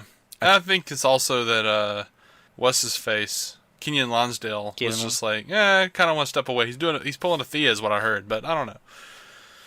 That's what makes me kind of wonder, like, maybe he's not, but... I don't know. I'll be honest, though. Like, if you're trying to sign up for another show in this universe, and you're like, yeah, I'm going to go with Legends, that's also you kind of saying, like, yeah, I'm going to go with a show that may not be around very long. Maybe. All right, so, to me, like, I think it would behoove everyone if everyone on Legends just went back to the respective shows from which they came. And they just called it quits. I don't know. There are some real upsides to Legends, but I guess that's for next week when we review the season as it comes. Yeah. So apparently Disney could own part of Batman 66 pretty soon. As part of the previously mentioned Fox-Disney merger, we may have an unexpected consequence for a beloved property. God, I can't believe that Fox-Disney merger is actually happening. Oh, Comcast dropped out, by the way. I know. Yeah, I know. I saw the last other suitor. They said it wasn't happening, and now it's happening. It went from there's no way to we're definitely not to there's no one else in the game. Fox wants to sell. Disney's there saying we got you, and we're just gonna work out some details. And people are freaking out. Oh, what's gonna suck for Fox is like Comcast was the last thing that gave them leverage. They like right now they're just battling for whatever they already had on paper. Yeah. Now, as noted by Comic Book Resources, 20th Century Fox Television still owns the rights to Batman 66. Back when it was National Periodical Publications, the TV rights to Batman were sold to ABC for a mere $7,000. ABC later sent the rights onto the 20th Century Fox, who in turn produced Batman 66. Looks like if the merger goes through, the Mouse will own part of the Batman universe. If you're wondering what this may mean for Gotham, which airs on Fox, it means very little. The show airs there, but it's 100% owned and operated by Warner Brothers. So if the mouse in the house proves to be a problem, they can just scoot on over to another channel if another channel will have them. Except for ABC, one would guess, since they're already a Disney company. Now, while we're talking about it, a lot of people are complaining about this monopoly, like Disney owning Fox and everything. How it's bad for films, it's bad for creativity. I don't see it that way. I really don't. I feel like Disney has given freedom to everything it owns and has made it better. Like, I honestly do. I don't know about all of the, I'm just looking at how, as a viewer, looking at, the different films and what do they the own different and how has it IPs. affected you? Yeah, the IP, pretty much whether they own, how has it affected me, and how it has affected the IPs they now own. Star Wars has gotten better. Marvel has gotten better. I'm not seeing a problem, cats. I just really don't. Fox, the only thing I've seen that the superheroes might actually get to be in a shared universe with the MCU, which is fine. It's something I've wanted for a long time. Ryan Reynolds is vocally super happy about. Well, everyone's like worried, like, oh, Deadpool won't be rated R. Well, so what? His comic book wasn't. His comic. They bleeped it. They bleeped him out as much as you could bleep anything out in a comic book. Yeah. And all you got to do is throw in some jokes about how, like, some fourth wall jokes from Deadpool about how Disney owns him now, and he can't say certain things anymore. I mean, it's still Deadpool. Yeah, it would get there, but I don't think you have to do that to, like, just because you're a Disney property does not mean you're not rated R. Right.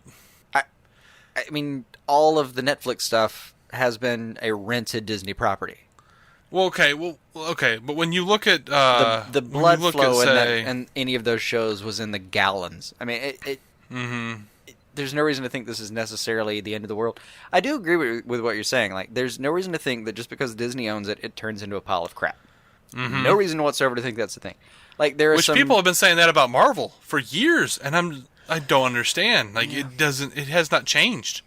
Like, to me, it just looks like they have more money to do cooler stuff. Yeah. That's all it's looked like to me. I haven't noticed any sizable shift in creativity at all. No, I think there's also something that, like I mentioned earlier, the Ryan Reynolds Deadpool stratagem. Keep it cheap. Mm-hmm. No one pays attention. We make the movie we want. Well, with Disney, the umbrella of what's cheap expands into the portions of $1 billion. Uh-huh. A $500 million Disney film is... You know what? Let's let the creator do what he thinks is right here. Whereas, like, a $500 million Warner Brothers film is, we're going to send in 32 lawyers to make sure this is going the way we think. Right. I think this, it's important to note that I don't see, like, Star Wars is better than it has been in years. Just decades. Like, those prequels were awful. Force Awakens, I'm sorry, man. It was good. It was really good. Like... I hear great things about Rogue One. I haven't watched it yet. I will this weekend. I don't know. No, that's not true. Not this weekend. I have plans, but I will soon. I might soon. Yeah. I'll see Star Wars within the next 2 weeks. I mean, I'll get around to it, obviously. Yeah. I mean, I think they'll still call it 20th Century Fox. Like, I think that's too much of a, they still say Lucasfilm in front of the Star Wars movies. They still do all that. I don't have a problem. I just don't understand. Like, I think they'll operate it separately. They'll take what they want from it, which is probably going to be the Fantastic Four and the X-Men. Do what they want, and I don't know. I don't have a problem. I just don't care. Yeah. Oh, the neat thing to me is, like, it feels like it opens up... I'm excited, even. It feels like it opens up a lot of avenues for them. They have so much power in terms of distribution that they can start dictating terms. Oh, yeah, that's the problem. That's my main problem with Disney, though, is that, like, they can put it on their streaming service, so you can never see it again. They could say, like, they could do that crap like they do with the proper Disney movies, where there's like, oh, this is going to be limited this is going to be available for a limited time. If you don't buy it, guess what? We're just going to stop printing it. Oh, absolutely. But there's a trade-off. Like, on the one hand, they can't be lobbied. They're going to do the thing they feel like doing. And that's all there is to it. And they can, like, their leverage is, look, if you don't want to distribute this movie for us, that's fine. We can literally send it straight to our website, and it'll still be watched by millions of people. We don't care. which in a way is kind of the new age. Like you got to give the mouse credit. They've always been on top of their shit. Yeah, they're not going to drown under these new restrictions of streaming. They always figure a way. And this is just like another iteration of them figuring a way into the next, God, how many years? Yeah. This will save them a couple decades. I'm pretty excited about the deal. I'm sorry. I know I've got people on both sides of the aisle. You know, I've got both liberal and conservative people telling me like, "No, here's why you shouldn't be excited. You're ignorant and blah blah." I don't care. I want to see Wolverine with the Avengers. I don't care. Like, yeah. I don't care. Disney can buy Warner Brothers. I don't care. Let's just see this happen. I don't care. Whatever. And I don't want to sound myopic and say like, "Oh, that's the reason they're buying it." It's not. There's plenty of purely business concerns, but yeah, it's part of the equation. It's part of the equation. They know they can get those properties and probably pick them up and incorporate them and make some buku-doodles of dollars. Because sadly, we're talking about a company that's like going into phase 4. Is that right? And already thinking about phase 5, 6, and 7. Sure. They have no intention of stopping. They have 20 movies planned out after Infinity, the Avengers 4, as I understand it. Oh, yeah. And, I was talking to Andy DiGenova of Holy Batcast, and I was like, off the top of my head, as I, in all honesty, like, I'm busy right now in my life. I'm doing this podcast, and there's a wedding ensuing, and all sorts of things that come along with that. So, did you do the thing where you were like, how much should I care about this? Yeah, basically. I was like, I can't think of anything other than comic book movies that 20th Century Fox has actually released in the last few years. And then Andy was like, oh, they've released all this other stuff. And I was like, oh, okay, those are some big titles. I just didn't realize it was them. I'm sorry, whatever. But, yeah, I don't know. I don't care. No. Whatever. I mean, I don't think Disney will stop them from doing that. I think they'll probably keep Fox as a separate entity to some degree. Take, what they want, and they'll probably wind up making Fox more of a, lower tier, indie house is what I would assume. But that's fine. I don't care. Well, honestly, no. This is a basic consideration for me. Are you buying a property that needs fixing or is already in decent shape? You wouldn't spend this money if it needed fixing. Like, the only reason you would spend that money if it needed fixing is if it was competing with you in some way that was actually hurting you. It's not. It's just a thing that's out there. It's not really hurting them that badly. They're not buying something because it's... I think they're buying them because they're weak and they can. I don't think they're buying them because they're going to turn this whole thing around and turn this property into something that isn't hurting their numbers. They're just going to buy it and let it go about its day. My favorite thing about this, and by favorite I mean... most despised thing. Oh, okay. Or the most amusing. Most despised or most amusing. Sometimes they're the same. And in this case, I think it's true. Yeah. Everyone's making Disney out to be the bad guy. Like, Disney is coming in like, oh, we're going to make you merge. And I'm like, dude, they couldn't do that if Fox wasn't willing to sell. Like, Fox wants to sell. Fox wants to get rid of this. That's how it looks to me. Is Fox looks like it... Fox look like it looks like it said, "What do you got?" and this is what they've got. I mean, I feel like we've been on about this for a minute. What were we doing? TV? Yeah, we were doing TV. I'm sorry. We did when you brought it up with the Batman 66 stuff. That was my bad. Well, we haven't talked about it. I mean, we've explored that. I guess now it's been talked about. Yeah, it's been talked about for weeks. We haven't touched it. It was time. Yeah, we got going that over to Legends. Now. Yeah. Legends is just edging after a while, Supergirl. I was like, wait a second, don't we do a podcast? Oh yeah. Yeah, Legends is edging Supergirl out for a few weeks when it returns from hiatus. This is the new calendar, as it has been described so far. January 15th, 22nd, 29th, and February 5th will be a short return for Supergirl in its normal Monday night time slot. At that point, Legends will return on February 12th and air straight through the remainder of the season, which the best current information says will wrap on April 9th. At that point, Supergirl returns triumphantly on April 16th to run straight through the remainder of a season, which would push its finale all the way back to June 18th. No idea what this means for the viability of either of these shows in the future, but at least viewers can count on 4 straight months of new content. Okay, sticking with the theme of this episode for us. Uh-huh. Did you see how many qualifiers I threw in that? I did. It's basically like, okay, this is what they said. I don't know. Right. But I think within 2 or 3 years, we will have content all year round. We won't have any kind of break on televised content. that's possible. But all right, in all fairness to that schedule, I checked with several sources, and everything I found 100% agrees with what they've just said. Yeah. So that really does look like it's what's happening. Uh-huh. Second thing is, like, dude, have you ever seen a show air its finale in mid-June? Not one that was gonna stick around. I've never seen that. I mean, that's usually when like networks burn off extra episodes that they just like have to air. mid-season shows, even that they just Yeah. had sitting around.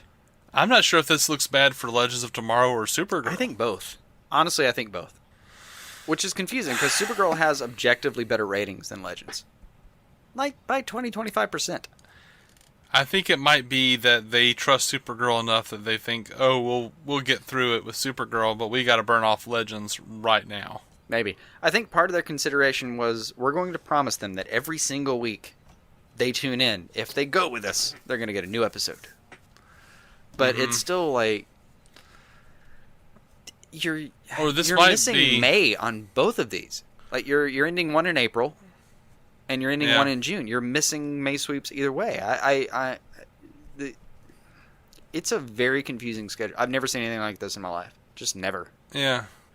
I don't know anything else about sports, so I might be misconstruing the phrase, but from context clues, I would say that, and you can tell me whether or not I'm wrong. Obviously, this feels like it might be sort of a Hail Mary pass. Is that wrong? Yeah. I feel like Hail Mary for Legends. Yeah.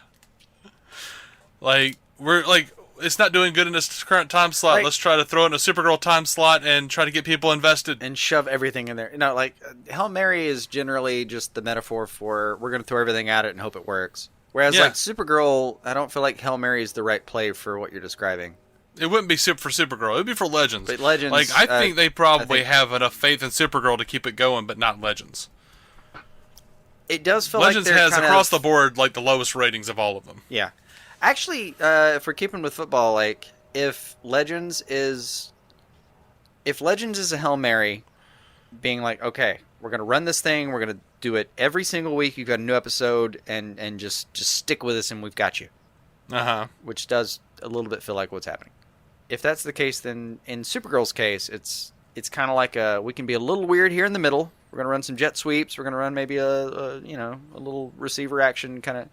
We're going to get a little creative. Maybe let a receiver throw a pass. Hell, we might go for a flea flicker. But for Supergirl, it feels like it's kind of like a runner up the middle. Like we know we can just run up the A and B gap all day kind of thing. And I feel like that's the confidence you'd have to be like, no, we're gonna air the finale in middle of June, when all of you have forgotten that TV exists. Right. Well, they got to do something. They got Black Lightning now. I mean, they do, but in the same sense that I watch iZombie every year happily in its mid-season replacement form, Right. and it has never done this to me. That's weird. Don't know what to do with it, though. That's all, I really don't. Completely new playbook for me. I have no idea. I'll watch it, and I'll go, okay, until they cancel it. And then depending on what they cancel, I may go, yay. Yeah, all I can tell anyone with any certainty is that in April, we'll get with you about a Legends either season or series finale review. And in the middle of June, we'll do the same about Supergirl. Yep. That's all I've got. That's all I've got. So Titans casting call suggests Wonder Girl. The latest Titans casting call says, is Ruth Gibbs, female 20s, Caucasian or Latina or Middle Eastern or ethnically ambiguous? Confident and kick-ass, educated, recurring guest star this season with an option for series regular next season. Probably Wonder Girl, Donna Troy. That's what I thought when I read it. Yeah. As well. Yeah. I mean, I'm 80% aligned with the internet. Of course, it could be somebody else, but yeah, that does sound very could be Donna. Yeah. Guggenheim was recently asked who he's looking forward to putting into Arrow, and as he said before, I've made no secret for the fact one day I would love to see the Question on Arrow. I think the Question is just tailor-made for Arrow. I've always felt that. Well, we do too, man. Completely agree. What's the holdup? Please make this happen as soon as humanly possible. It's been 3 years we've been doing this stupid show and asking for the Question.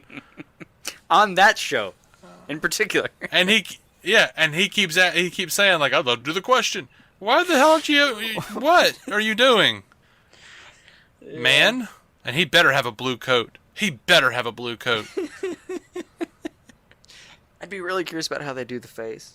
I'd love to see it, though. God, I'd love to see it. Yeah. Guggenheim was asked whether fans could ever expect to see the live-action Ray show up again. He says, well, the Earth X-Ray, no. Did we see the Earth X-Ray? I didn't think we'd seen the Earth X-Ray anyway. Oh, I had to look into that, and as far as I understand, and I have not gotten to see Freedom Fighters The Ray, the proper CWC show, but if I understand correctly, the Earth X-Ray somehow happens upon the Earth 1, what's his name? Russell Tovey's civilian character, and imbues him with his powers. Oh, interesting. As he's dying. He says, the Earth 1 Ray who you met in the crossover, absolutely. The only two things that we need to see the Ray in live action again are a great story and Russell's availability. We get those two things and you'll absolutely see him again. We certainly would hope to. And Russell Tovey's in Quantico right now, so it's kind of, we'll see. Yeah.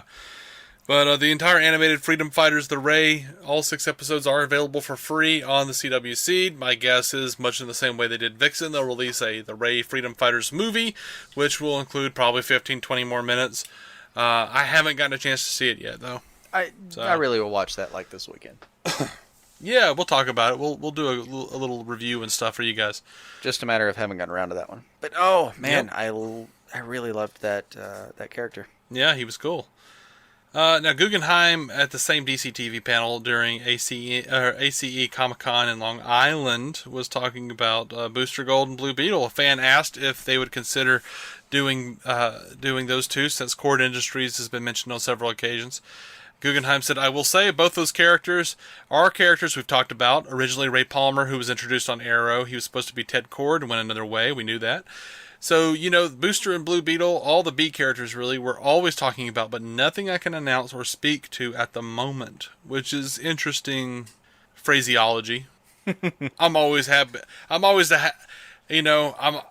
something I added to the TV section. I didn't know if you'd even seen it, but I'm always excited when he says something about Booster and Blue Beetle. I had seen it, but I kind of always hoping. Honestly, I kind of thought, oh, you cock tease, you mention this like once every 6 months. I'm gonna keep it alive. I'm gonna keep hope alive, man. Fair enough. I thought the same thing, but I'm like, but he kind of acted like it might happen. So, well, we haven't heard a lot from. They were talking about Berlanti doing like a movie of Booster and Blue Beetle. And yeah, but then we you haven't heard juxtapose anything about that with in a the long whole time. DC slate that apparently came out today, and there's no. Yeah. I don't know. It might be open again. Even Jeff Johns has hinted, like, I don't know where that character's going right now. So yeah, at the same event though, a fan brought up Bruce Wayne on Arrow, and wondered if there could be a crossover between Arrowverse and the Titans. And up until now, we've always heard no. But he says, great question, again, above my pay grade. I will say this, the one thing I've learned is never say never. I can not begin to tell you how often we say that to each other. We never thought any of this was going to happen. We never thought we'd see any of these characters. We never thought there'd be a universe. So never say never, but in terms of which characters be on which shows, that's part of the universe above my pay grade, and probably that's a good thing. Yeah, I would probably say so. I'd say it's a good thing. Guggs. That was another one where I saw that and thought, yeah, it's Guggenheim. That is Guggenheim. That's absolutely Guggenheim. But again, I feel like it's important because I've seen a lot of people out there on Twitter saying like, oh, they've officially said it's not going to be part of it. It could be a different universe. It really could. We got people who just have a little device they can hop over because of Cisco. Yeah. You can hand these things out like they're clickers. I mean, it's basically a device, like a universal pager. I don't... Nothing is beyond comprehension. But... Guggenheim just saying it's above my pay grade and I don't know is just like that's all I actually take away from it is him saying I don't know and moving on. Yeah, I don't know. Maybe not. Who knows? I just feel teased. Just feel teased. Did you, speaking of that, they put out this new Krypton trailer. Did you feel like it would just look like Blade Runner meets Tron?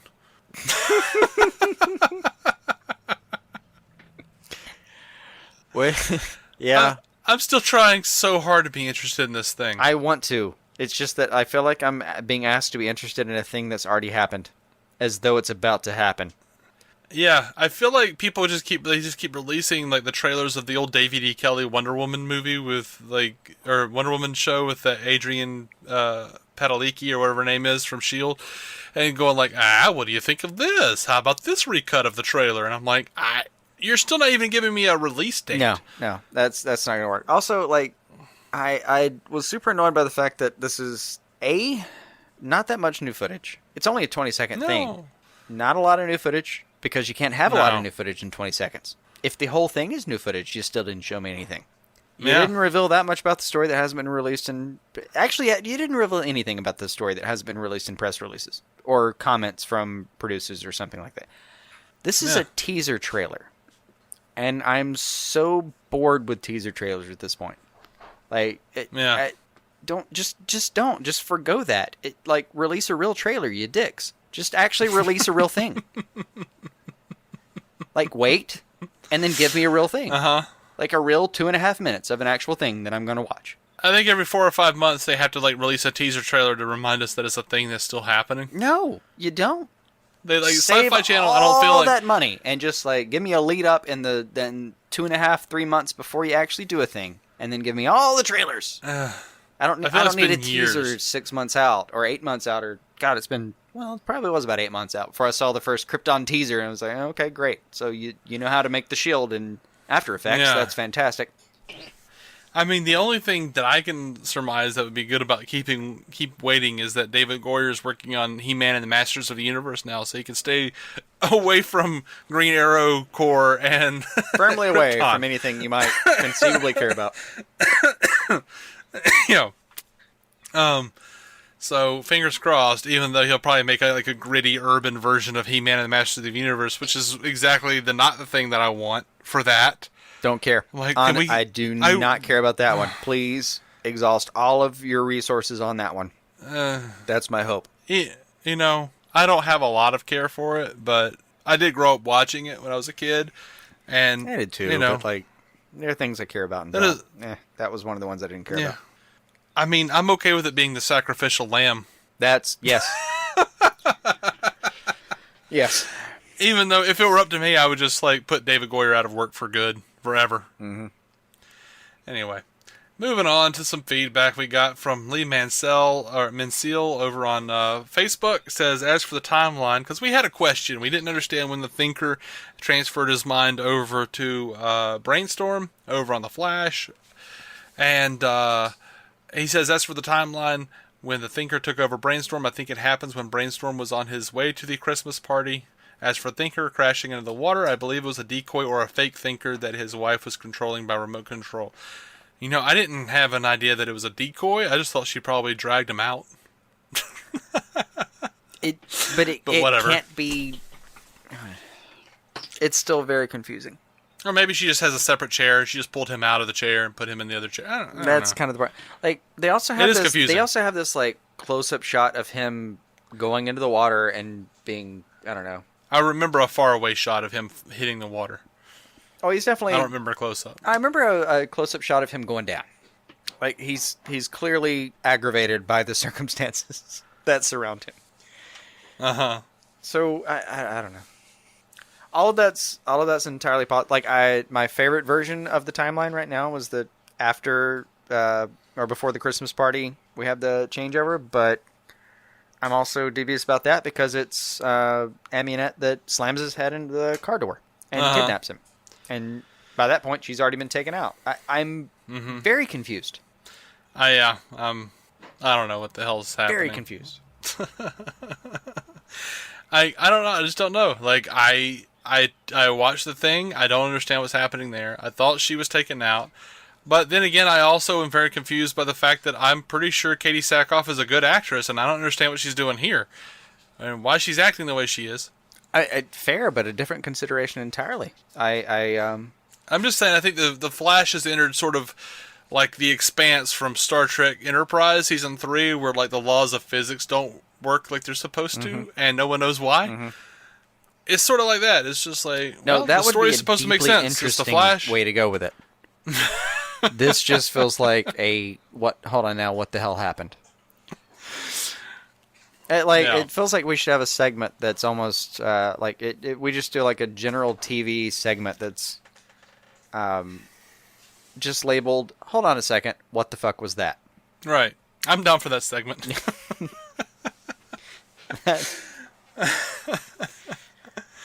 This would be my installment of that. Yeah. All right. I think that's all we got for the show, man. Do you have anything else? I do not. You do not? I do not. You promise? No, but I'm willing to commit to it. Okay. I don't know what the I difference didn't have in those anything in things mind. are, but you know. I don't know. Yeah. But I'll go with it. All right, guys. We will be back a little later in the week or next week, whatever you want to say. Before the week is up, we'll be back with reviews of the Lucifer mid-season finale and the Legends of Tomorrow mid-season finale. Hopefully starring Constantine. Yeah, and then depending on how much news there is, we may have a news episode. Like, it's been kind of light. Honestly, between that and the holidays, it's a hard time to promise a news episode. Mm-hmm. But we'll see what we can do. They will be happening periodically, not too far from one another in the near future. You'll get plenty of DC on screen. You'll be sick of hearing us, I swear. We'll be here ad nauseum at your request. Yeah. Again, if you want to talk to us, like me personally, I'm at David C. Robertson on Twitter, and but the show is at DC on Screen. I'm usually the cat that's operating that as well, though Jason is now popping in from time to time. And over on Facebook, just Facebook's way better. Yeah, over on Facebook. Well, it's a different thing, man. For it's me, a different it's platform. better for me. It's better for me. Jason's over on Facebook. You want to talk to Jason primarily, you can pop over and talk to him. Facebook.com/DC on screen. Though from time to time I pop in there and I don't understand what the hell's going on over there. Like, it's like they're showing me like posts that people have posted on the page. They're showing me like direct messages. They're showing me like comments from Instagram. I'm like, what the hell is even happening? Yeah. Oh, that's my favorite part of what's happened recently on Facebook was like, I think it was a Jonathan Lynette post from a while back. That me, you, and Christian. Oh yeah, we have a Facebook group over there. Yeah. And I got confused as crap. Oh, this is my favorite part about this. This is a conversation between me, you, Jonathan Lynette, Christian Fuentes, all people that we have a continuing dialogue with for a long time. Me and you, obviously. In a private group that is only populated by people who both listen to this podcast and give a damn about the DC on-screen properties. And in this one thread, this is how divisive things are now. We're all talking about it. Like, it started with Lynette's mention about like a Joker standalone thing, but that wasn't connected to the DCU. But like, we're all talking about it, and all four of us can't quite decide which part of what's happening we can't agree with. And I looked over at this afternoon. I was like, we're having 4 different conversations. None of us actually agree on exactly the thing that we're disagreeing with. This is absurd. Yeah, a little bit. We live in a crazy world. We live in a crazy world, absolutely. Or as Tears for Fears might put it, it's a mad world. Mad world. See, I was trying to accidentally steered away from the 80s. Accidentally, mind you, but I was trying to like bookend with a recap about a previous discussion we had from another episode, and you're like, nope, more bad songs. That is not a bad song. Okay. All right. Let's put this to rest and have that conversation later. Song. Wrap it up, man. We'll talk about that in a second. All right, you can email us at dconscreen@gmail.com. If you like the song Mad World, even if it's just the Gary Jules version from Donnie Darko, let us know. Even just harass me. Whatever. Or you can leave us a voicemail, 205-259-6331. And We will see you next week, guys. Keep some DC on your screen.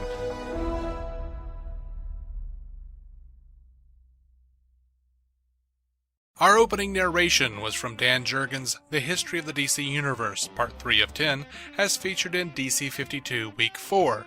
It was performed by me, David Z. Robertson. Intro music by Jason Goss and Michael Shackelford. Michael's band Future Elevators can be found on Spotify or future-elevators.com. Our introduction was performed by Eli Ophelders of Stealing the Remote, which lives on SoundCloud and can be found on iTunes and Stitcher. We're a proud member of the Giant Size Team Up Network, GiantSizeTeamUp.com. DC On Screen is a maladjusted production. Visit maladjusted.tv for more from me and Jason, including sketch comedy and improvised web series, vlogs, parodies, and more.